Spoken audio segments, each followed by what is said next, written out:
Salut à toi le matheux qui s'ignore. Comme promis la semaine dernière, nous allons faire la suite de notre chapitre sur la continuité en parlant du TVI, le théorème des valeurs intermédiaires. Un tour de magie. Salut à toi, je suis Pierre-Élie du blog Les Maths et moi et maintenant nous allons tout comprendre au théorème des valeurs intermédiaires. Le théorème des valeurs intermédiaires, qu'est-ce que c'est? C'est un théorème qui explique que si une fonction est continue, est strictement monotone, on va expliquer ce que ça veut dire, alors elle va forcément passer par toutes les valeurs intermédiaires entre son minimum et son maximum. Concrètement, qu'est-ce que ça veut dire? Admettons qu'on ait le tableau de variation suivant. On a une fonction définie sur R, croissante sur moins l'infini 5 par exemple, et décroissante sur 5 plus l'infini. On sait également que cette fonction en moins l'infini tend vers moins l'infini, en plus l'infini tend vers moins 5 et que f de 5 est égal à 3. Et on voudrait savoir combien y a-t-il de valeurs de x pour laquelle f de x égale 0. Donc en fait, vu qu'on sait que notre fonction est strictement continue, puisqu'il n'y a pas de valeur interdite dans le tableau, une valeur interdite se note avec des doubles barres, moins l'infini plus l'infini, il n'y a pas de valeur interdite, cette fonction est donc continue. On ne sait pas ce qu'elle vaut, hein, on ne l'a pas marqué, mais donc, elle augmente jusqu'à 3 puis elle diminue, mais on n'a jamais levé le stylo, il n'y a jamais de valeur interdite. Donc elle est continue, et strictement monotone, ça veut dire qu'elle est soit toujours croissante, soit toujours décroissante. Ce n'est pas le cas ici, puisqu'elle est croissante jusqu'à 5, puis décroissante. Mais si on ne prend pas R, on ne prend pas moins l'infini plus l'infini, l'ensemble R, qu'on prend un petit intervalle de moins l'infini jusqu'à 5, elle n'est que croissante. Elle ne fait pas croître, décroître ou quoi. Donc elle est strictement monotone, c'est-à-dire strictement croissante ou décroissante. Ici c'est croissante. Strictement monotone, c'est qu'elle ne va pas changer de variation.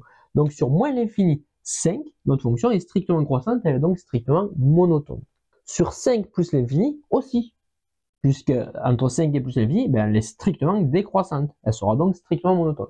Elle est strictement monotone sur les deux intervalles pris séparément. Pas sur moins l'infini plus l'infini, mais sur moins l'infini 5 oui, et sur 5 plus l'infini oui. Donc le TVI, ce qu'il dit, c'est que comme elle est strictement croissante et strictement monotone entre moins l'infini et 5, la fonction va forcément passer une fois, et une seule, par toutes les valeurs comprises entre le minimum et le maximum. Sur cet intervalle, vu qu'elle est croissante, le minimum, ben, c'est moins l'infini, par des valeurs les plus petites possibles, et elle augmente jusqu'à 3, puisque le maximum c'est 3, c'est noté ici. Donc cette fonction-là va passer une fois par toutes les valeurs comprises entre moins l'infini et 3. C'est-à-dire que f de x égale quelque chose, ce qu'on veut entre moins l'infini et 3, ça a forcément une solution sur cet intervalle. Donc entre autres, f de x égale 0, f de x égale 0, 0 c'est bien compris entre moins l'infini et 3, donc on est certain que notre fonction va passer une fois et une seule par la valeur 0. Elle part de moins l'infini et monte jusqu'à 3, ben forcément à un moment donné elle passe par ça. C'est ça que ça veut dire. Le 0 il est compris quelque part entre moins l'infini et 3. Alors on ne sait pas hein, pour quelle valeur de x elle passe. On ne connaît pas. Mais on sait qu'elle va forcément y passer une fois. Ça permet de savoir qu'il y a une solution sur l'intervalle moins l'infini 5 pour l'équation f de x égale 0.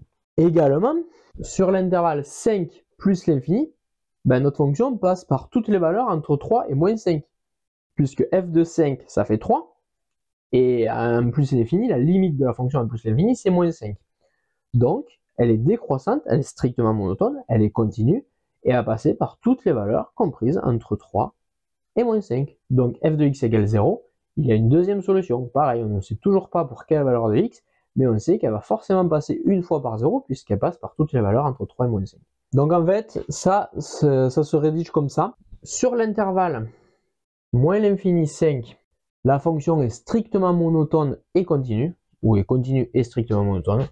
De plus, la limite à moins l'infini de la fonction est égale à moins l'infini, et f de 5 égale 3. Donc, d'après le corollaire, en fait, c'est pas le TVI, c'est le corollaire du TVI. D'après le corollaire du TVI, l'équation f de x égale 0 admettra une unique solution sur cet intervalle.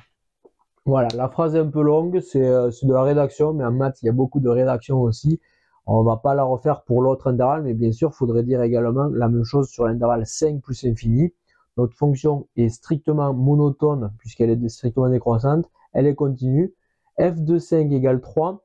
La limite de f de x en plus l'infini est égale à moins 5. Donc, d'après le corollaire du théorème des valeurs intermédiaires, notre équation f de x égale 0 admet une unique solution sur 5 plus l'infini. Comme il y a une unique solution sur moins l'infini 5 et une unique solution sur 5 plus infini, alors sur l'ensemble de définitions, moins l'infini plus l'infini, l'équation f de x égale 0 admet donc deux solutions. Voilà pour cette courte vidéo sur le TVI, sur le corollaire du TVI plus exactement. Le TVI tout court, en fait, on ne s'en sert jamais. C'est le corollaire du TVI qui nous intéresse dans les exercices de terminale en maths. Je te souhaite un très bon week-end. En complément, tu peux également télécharger, le lien est dans la description, ma formation pour devenir un big boss des maths. Et je te dis à samedi prochain 11 h pour la prochaine vidéo. Ciao!